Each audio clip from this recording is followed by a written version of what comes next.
Mapagpalang araw po sa ating lahat. Ako nga po pala si Angel John Agner at welcome po sa aking Day 131 Daily Devotion ni Pastor Russell Ocampo. At para po ngayong araw ay ang pagpapatuloy ng series about the understanding the church. At ang topic po natin ngayong araw, December 6, 2024 ay the church has a task of filling the earth. At ang scripture po natin ngayong araw, Genesis 1 verse 28, God blessed them and said to them, "Be fruitful and increase in number, filling the earth and subdue it, rule over the fish in the sea and the birds in the sky, and over every living creature that moves on the ground." At ang topic po natin at sa Tagalog naman po, sila'y binasbasan ng Diyos at sa kanila'y sinabi ng Diyos, "Kayo'y magkaroon ng mga anak at magpakarami, punuin ninyo ang lupa at sumpitin ninyo ito, magkaroon kayo ng mamahala sa mga isda sa dagat, sa mga ibon sa himpapawid at sa mga bawat bagay na may buhay na gumagalaw sa ibabaw ng lupa."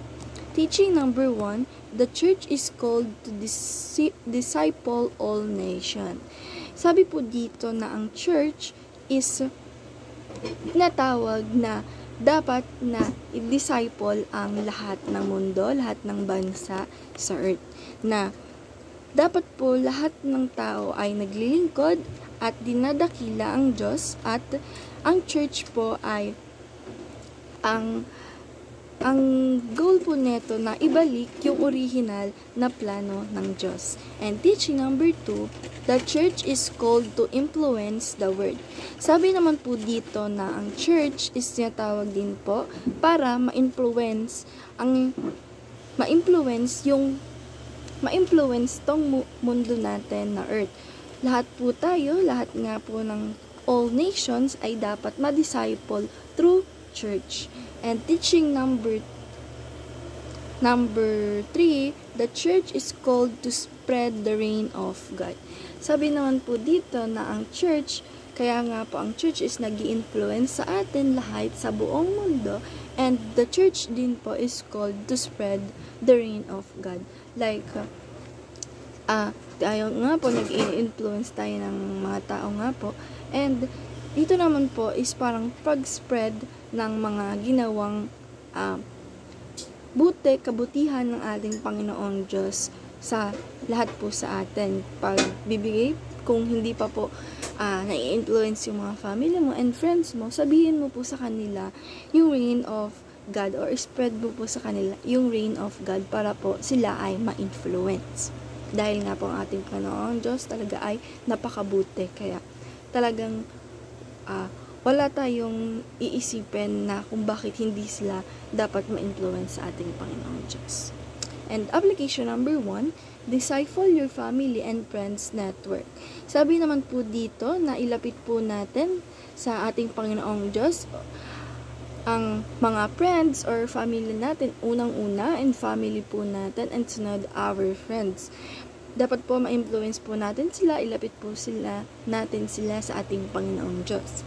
And application number 2, influence others for the glory of God. Sabi naman po dito na i-apply po natin sa sarili natin, na influence po natin yung unang-una po ang family and friends natin, and sunod naman po ang others na hindi po natin sila kilala, yung mga hindi pa po believers sa ating Panginoong Diyos. Influence po natin sila by the glory of God. And yung like, when you walk a talk, yung mga sinasabi mo po, dapat ay ginagawa mo rin po. At ang gusto po natin ay dapat mauluwalhati natin ang ating Panginoong Diyos in a positive influence. And application number 3, pray for the advancement of God's kingdom.